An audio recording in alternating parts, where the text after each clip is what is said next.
بسم اللہ الرحمن الرحیم۔ ابھی ہم وہ وارث پڑھنے والے ہیں جس کی وجہ سے عموماً طالب علموں کو پریشانی ہوتی ہے، اور یہ وہ وارث ہے، سب لوگ حالتیں اچھے طریقے سے یاد کریں اور اس کی پریکٹس بھی بہت زیادہ کریں۔ اور اس کو یاد کرنے کے لیے، پکا کرنے کے لیے کم از کم آپ کو کتنی مثالیں حل کرنی چاہیے؟ 50۔ کتنی حل کرنی چاہیے؟ 50۔ جب آپ کریں گے تو پھر آپ کو یہ وارث نہیں بھولے گا، ٹھیک ہے؟ اور کتنے وارث آپ کو میں نے پڑھا دیے ہیں؟ تقریباً 9 وارث میں نے آپ کو پڑھا دیے ہیں، یہ 10واں وارث ہے، صحیح؟ اور اگر آپ میرے ساتھ منسلک رہیں گے نا تو آپ سال کے اینڈ تک آپ ماہر وراثت بن جائیں گے، ہاں جی، اور لوگ آپ کو میراثی کہیں گے۔ ظاہر بات ہے، علم میراث آپ پڑھ رہے ہیں تو میراثی بنیں گے نا، ہاں جی۔ تو کامل میراثی بننے کے لیے یہ ضروری ہے کہ آپ یہ ویڈیو دیکھتے رہیں اور یہ ورک کرتے رہیں۔ اور ایک چیز آپ کو اور بتاؤں، عموماً ہمیں سطحی علم اس لیے آتا ہے کیونکہ ہمارا ورک کم ہوتا ہے۔ کوئی بھی چیز حاصل کرنی ہے، زیادہ ورک کریں اس کے اوپر، کچھ دیر فوکس کریں، کچھ دیر اس کے اوپر کیا کریں؟ فوکس کریں۔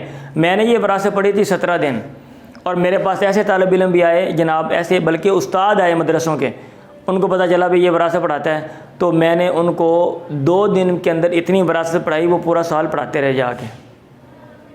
میں نے 2 دن میں نے پڑھائی، میں نے بولا جب یہ ختم ہو جائے نا 3-4 ماہ کے بعد آ جانا، تو سال کے اینڈ پہ مجھے بتایا وہ جو آپ نے پڑھایا تھا وہ سال کے اینڈ تک ہمارا وہی چلتا رہا ہے۔ سمجھ آ رہی ہے؟ ہاں جی، 2 دن پہ بھی میں پڑھا دیتا ہوں، لیکن میں نے خود پڑھی تھی 17 دن میں، اور 17 دن میں دن رات ایک ہی کام ہوتا تھا، علم میراث پڑھنا ہے، ٹھیک ہے؟ اور اس کے بعد بھی پھر میں اس کے ساتھ میرا تعلق رہا، کیونکہ اس کے پڑھنے کے بعد آخری سال میں پھر میں نے صحیح بخاری وغیرہ پڑھی، تو میں نے بلکہ نا وقتاً فوقتاً چیزیں پڑھتا رہتا تھا۔ پھر اس کے بعد جب میں استاد لگا، پہلے سال مجھے دادی کلاس دی گئی جو چھوٹی کلاس تھی، تو اتفاق سے ہمارے جو شیخ صاحب ہیں وہ کہیں گئے، تو انہوں نے کہا کوئی کون پڑھائے گا، تو مجھے پڑھانا پڑا۔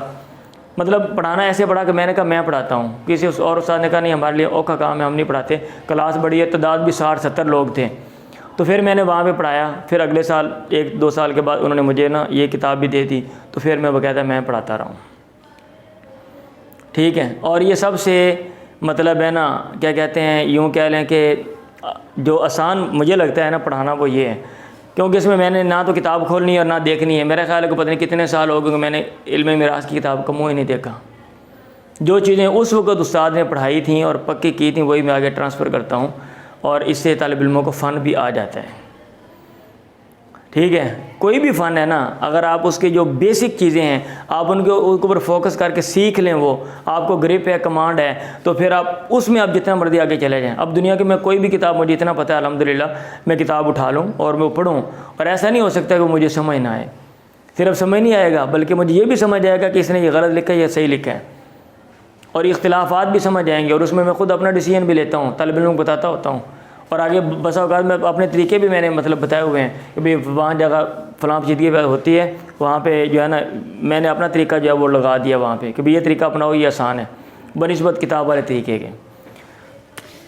آج ہم پڑھیں گے اخت کے بارے میں۔ کس کے بارے میں؟ اخت کے بارے میں۔ پہلے 3 حالتیں اس کی بنت والی ہیں۔ اخت کو کیا ملتا ہے؟ نصف۔ اخت کو کیا ملتا ہے؟ ثلثان۔ اور اخت ہوتی ہے اسبا، ٹھیک ہے جی؟ اور اسبا یہاں پہ لگانا ہے اسبا بالغیر، اور آگے اخت ہوتی ہے اسبا مال غیر۔ آپ نے جو پڑھا ہے نا جناب علی، وہ اخت من الام پڑھی ہے اور اخت پڑھی ہے، اور یہ جو میں پڑھانے لگا ہوں نا، یہ ابھی میں بتانے لگا تھا آپ کو، یہ اخت من بتاتا ہوں، یہ اخت من الاب ہے۔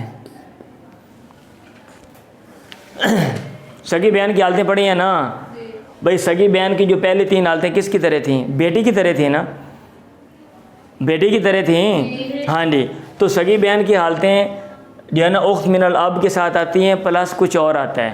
اب میں ابھی وضاحت کرتا ہوں۔ اسبا بالغیر اسبہ مال غیر اور یہاں پہ محجوبہ اور یہاں پہ سدس، ٹھیک ہے، اور یہاں پہ آپ کہہ لیں محجوبہ جو ہے نا مشروطہ، اور یہاں پہ محجوبہ مطلقہ۔ اچھا یاد کرنے کا طریقہ کیا ہے؟ دیکھیں میری طرف، بیٹے کی کیا 3 حالتیں تھیں؟ نصف، ثلثان اور اسبا۔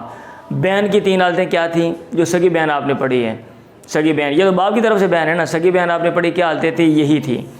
اور سگی بہن کی جو آگے والی حالتیں ہیں وہ یہ والی تھیں، یہ والی تھی نا، اور بھائی یہ والی تھیں، ہاں جی، تو وہی حالتیں سیم ٹو سیم آپ اخت من الاب میں لے آئیں گے، صرف ایک چیز کا اضافہ ہے اور وہ یہ والی ہے۔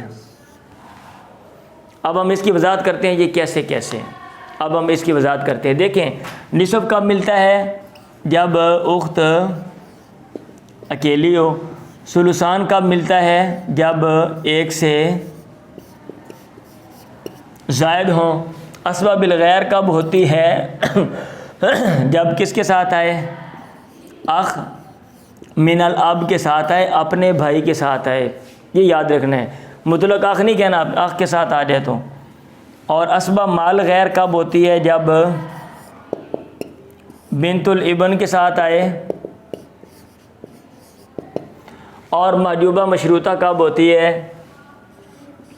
جب 2 اخت کے ساتھ آئے۔ 2 اخت ہو نا، پھر اس کو نہیں ملے گا اخت من الاب کو الا یہ کہ اس کا بھائی اسبہ بنائے۔ میں مثالیں ابھی دیتا ہوں۔ اور سدس کب ملتا ہے؟ جب ایک اخت کے ساتھ آئے، بلکہ مجھے نا اس کو ادھر ایسے لکھنا چاہیے تھا، ایسے، سدس، محجوبہ مشروطہ اور محجوبہ مطلقہ۔ اور محجوبہ مطلقہ کب ہوتی ہے؟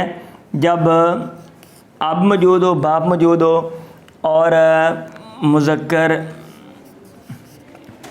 فرع موجود ہو۔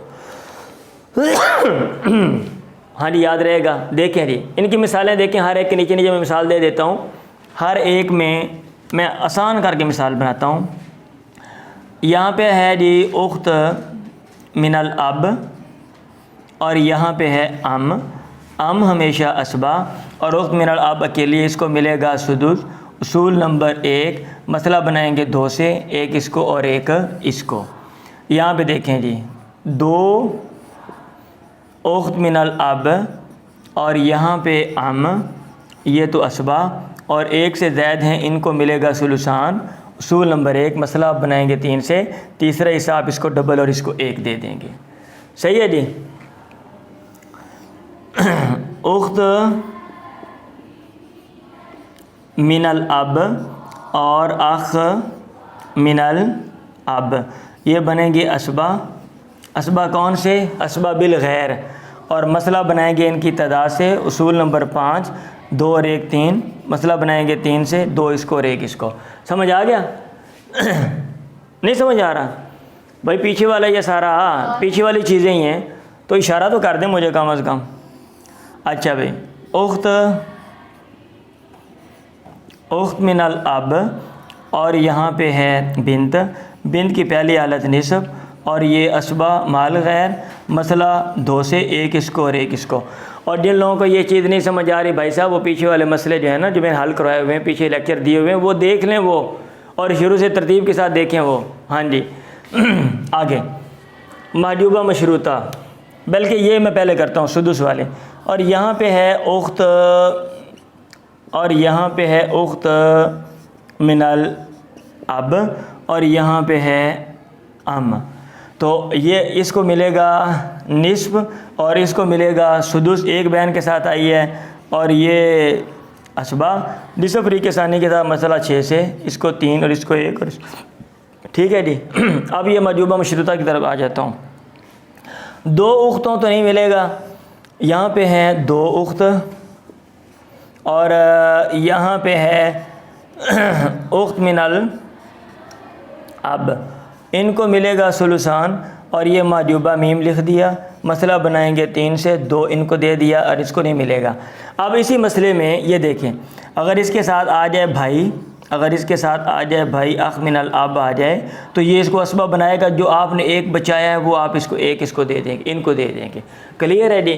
اور محجوبہ مطلقہ یہ دیکھیں، یہاں پہ ہے اخت من الاب اور یہاں پہ ہے اب باپ موجود ہے، اولاد موجود نہیں، باپ اسبا، اور اصل کی موجودگی میں یہ محجوبہ، اور مسئلہ بنائیں گے 1 سے وہ 1 اس کو دے دیں گے۔ تو اس طرح اخت من الاب کی کتنی حالتیں ہیں؟ 7۔ آپ یہ یاد کر لیں اور ان کو جوڑ کے یاد کریں۔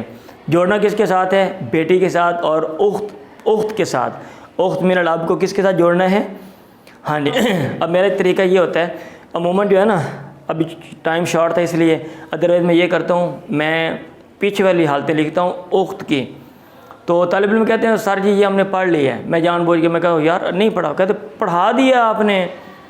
آج میں کہتا ہوں یار چلو ریوائز کر لو، جب وہ لکھ دیتا ہوں نا تو پھر میں اوپر وہ من الاب لگا کے میں بتاتا ہوں کہ بھائی صاحب یہی حالت ہے، جو اس کے نا وہ ادھر آپ لے جائیں، اور ساتھ اضافے اینڈ پہ آپ یہ لگا دیں، تو یہ آسان طریقہ ہے۔